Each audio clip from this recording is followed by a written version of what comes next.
Hello creators, and welcome to the first guest reader episode of 2024. I am so excited to bring this series back, and I'm so glad that everyone is enjoying it. We have some wonderful performers and creatives lined up for you this year. And today's reader, without further ado, is Nicole Chan. Nicole is a British-born Hong Kong Chinese actor. Here she is introducing herself. Hello creatives, I'm Nicole Chan. Thank you for joining me on this episode for Sleepless Creatives.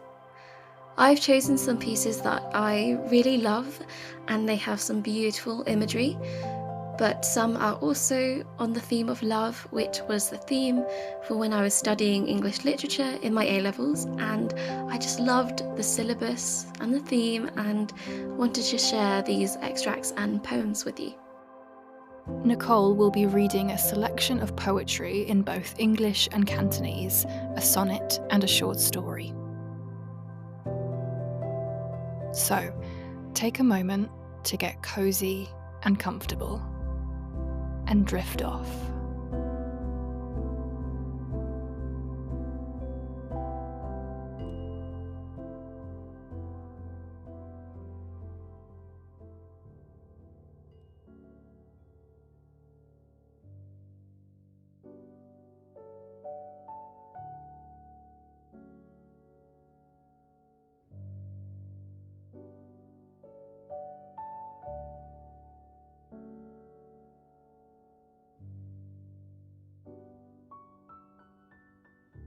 Ding Ye Si, Li Bai.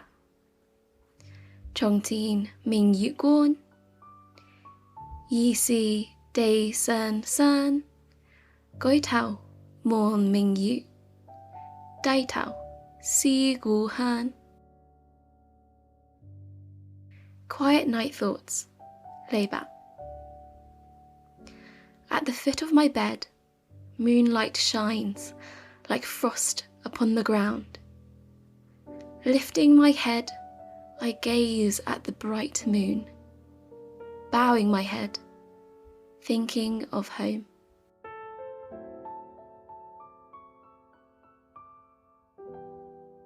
Sonnet 34 by William Shakespeare.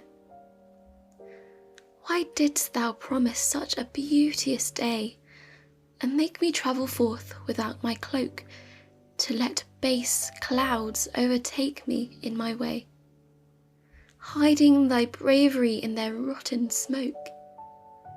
'Tis not enough that through the cloud thou break, to dry the rain on my storm-beaten face. For no man well of such a salve can speak, that heals the wound and cures not the disgrace, nor can thy shame give physic to my grief. Though thou repent, yet I have still the loss. The offender's sorrow lends but weak relief to him that bears the strong offence's cross. Ah, but those tears are pearl which thy love sheds, and they are rich and ransom all ill deeds.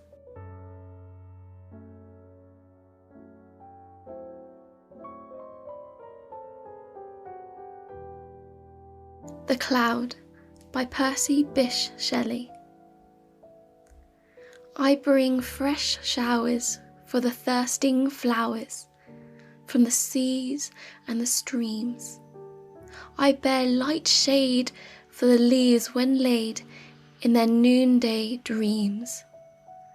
From my wings are shaken the dews that waken the sweet buds, every one, when rocked to rest on their mother's breast, as she dances around the sun.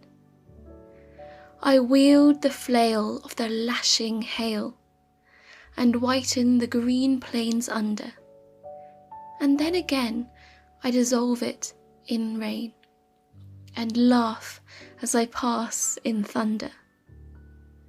I sift the snow on the mountains below, and the great pines groan aghast, and all the night 'tis my pillow white, while I sleep in the arms of the blast.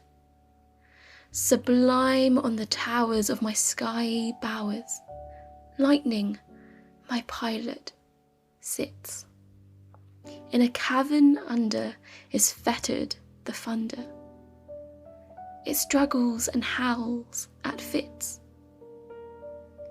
Over earth and ocean, with gentle motion, this pilot is guiding me, lured by the love of the genii that move in the depths of the purple sea, over the rills and the crags and the hills, over the lakes and the plains, wherever he dream, under mountain or stream, the spirit he loves remains.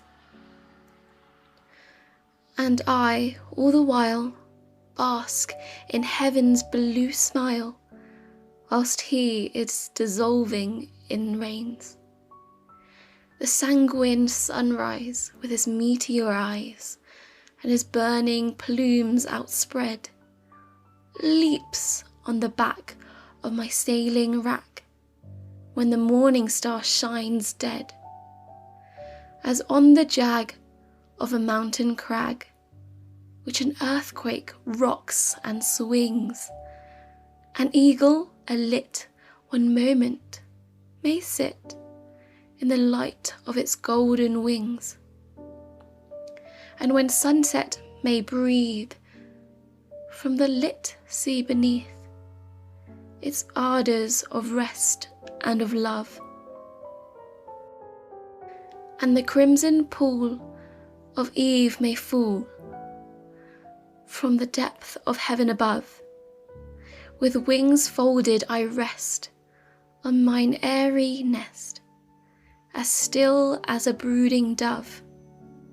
That orbed maiden with white fire laden, whom mortals call the moon, glides glimmering o'er my fleece-like floor, by the midnight breezes strown, and wherever the beat of her unseen feet, which only the angels hear, may have broken the woof of my tent's thin roof, the stars peep behind her and peer, and I laugh to see them whirl and flee like a swarm of golden bees.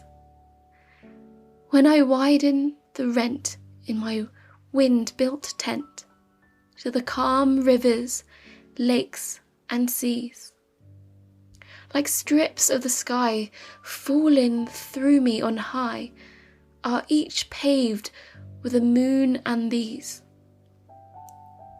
I bind the sun's throne with a burning zone, and the moon's with a girdle of pearl. The volcanoes are dim, the stars reel and swim, when the whirlwinds my banner unfurl. From cape to cape, with a bridge-like shape, over a torrent sea, sunbeam proof, I hang like a roof, the mountains its columns be.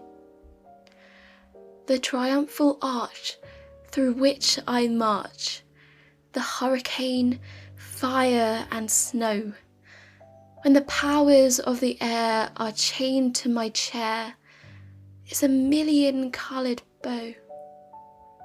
The sphere fire above is soft, colours wove, while the moist earth was laughing below. I am the daughter of earth and water, and the nursling of the sky. I pass through the pores of the ocean and the shores. I change, but I cannot die. For after the rain, when with never a stain the pavilion of heaven is bare, and the winds and sunbeams with their convex gleams build up the blue dome of air, I silently laugh at my own cenotaph, and out of the caverns of rain, like a child from the womb, like a ghost from the tomb, I arise and unbuild it again.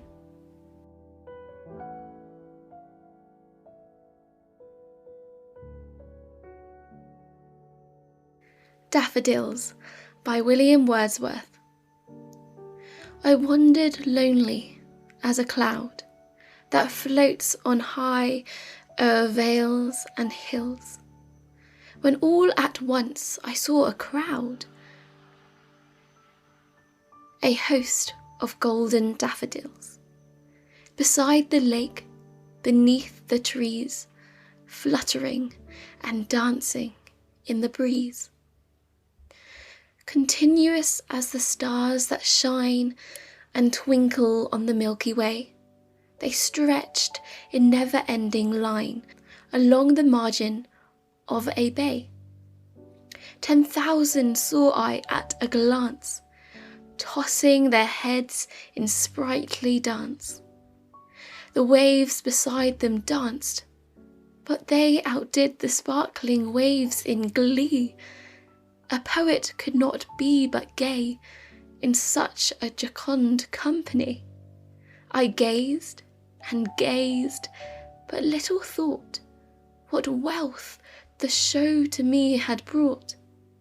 For oft, when on my couch I lie, in vacant or in pensive mood, they flash upon that inward eye, which is the bliss of solitude.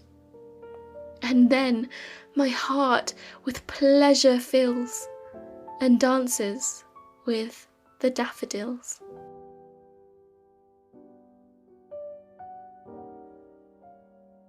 Moonlight, Summer Moonlight by Emily Brontë.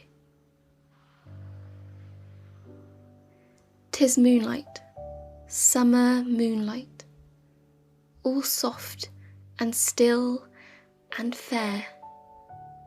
The solemn hour of midnight breathes sweet thoughts everywhere, but most where trees are sending their breezy boughs on high, or stooping low are lending a shelter from the sky. And there, in those wild bowers, a lovely form is laid. Green grass and dew-steeped flowers wave gently round her head.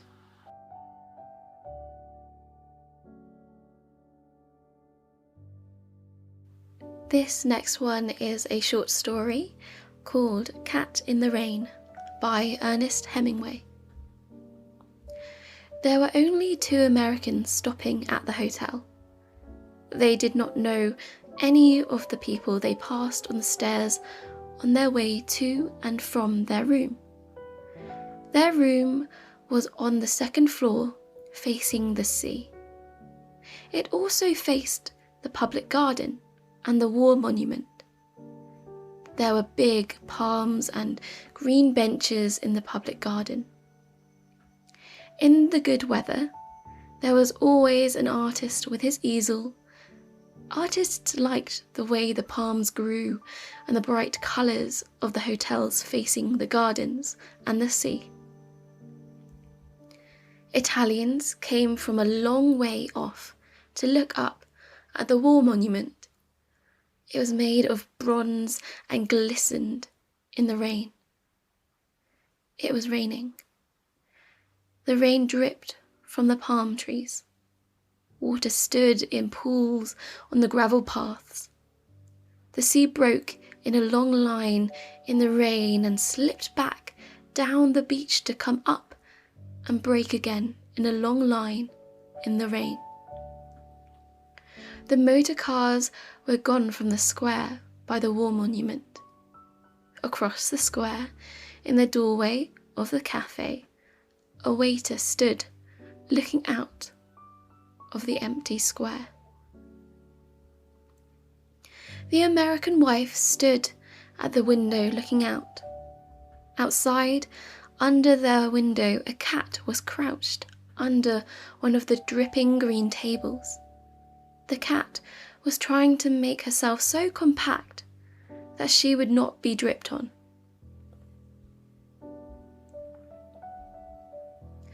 "I'm going down to get that kitty," the American wife said.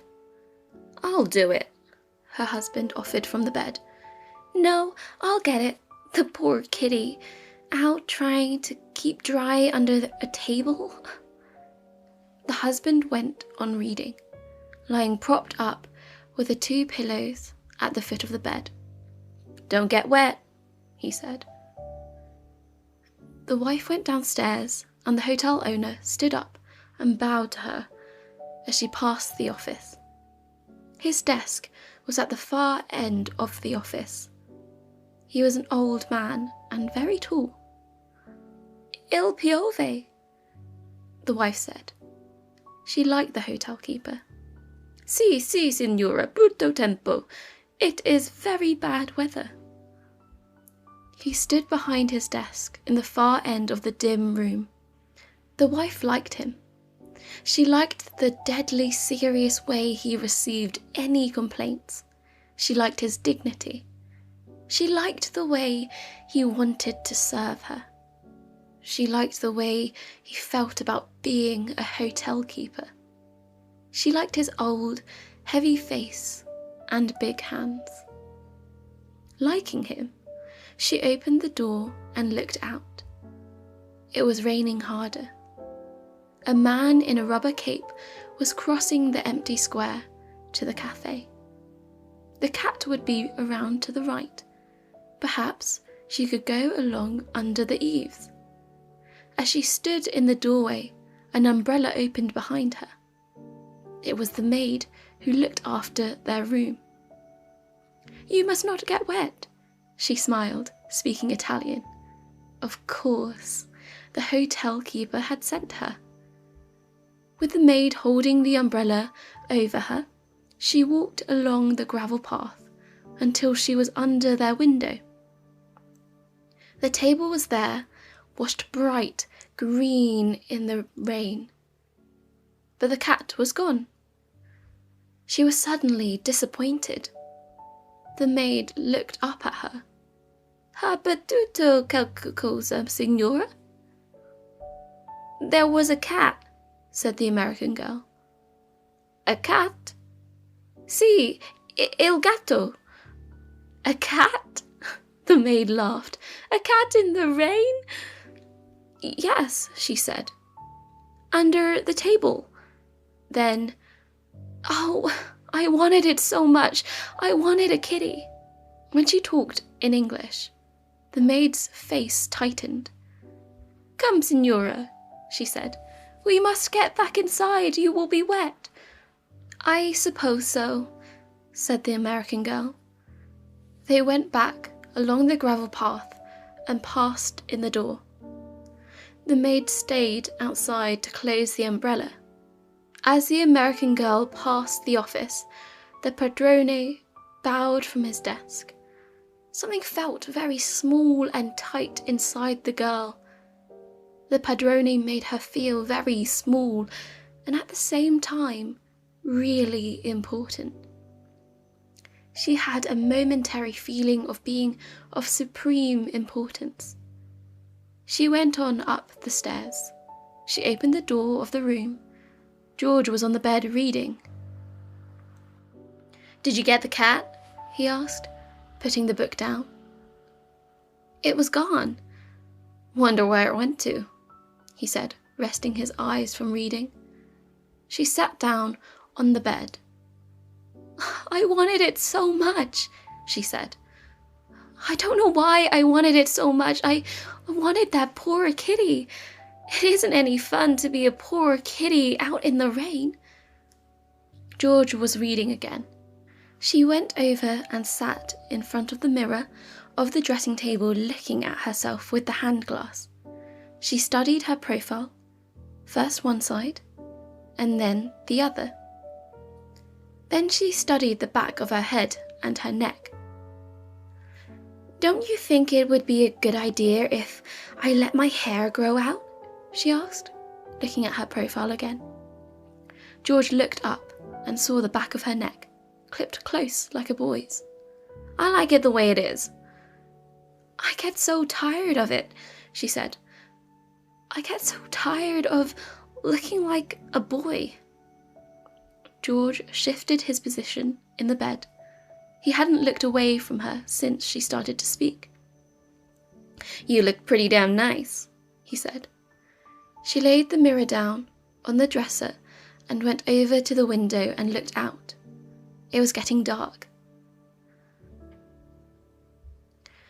"I want to pull my hair back tight and smooth and make a big knot at the back that I can feel," she said. "I want to have a kitty to sit on my lap and purr when I stroke her." "Yeah?" George said from the bed. "And I want to eat at a table with my own silver, and I want candles, and I want it to be spring, and I want to brush my hair out in front of a mirror, and I want a kitty, and I want some new clothes." "Oh, shut up and get something to read," George said. He was reading again. His wife was looking out the window. It was quite dark now, and still raining in the palm trees. "Anyway, I want a cat," she said. "I want a cat, and I want a cat now. If I can't have long hair or any fun, I can have a cat." George was not listening. He was reading his book. His wife looked out of the window where the light had come on in the square. Someone knocked at the door. "Avanti," George said. He looked up from his book. In the doorway stood the maid. She held a big tortoise-shell cat pressed tight against her and swung down against her body. "Excuse me," she said. "The padrone asked me to bring this for the signora."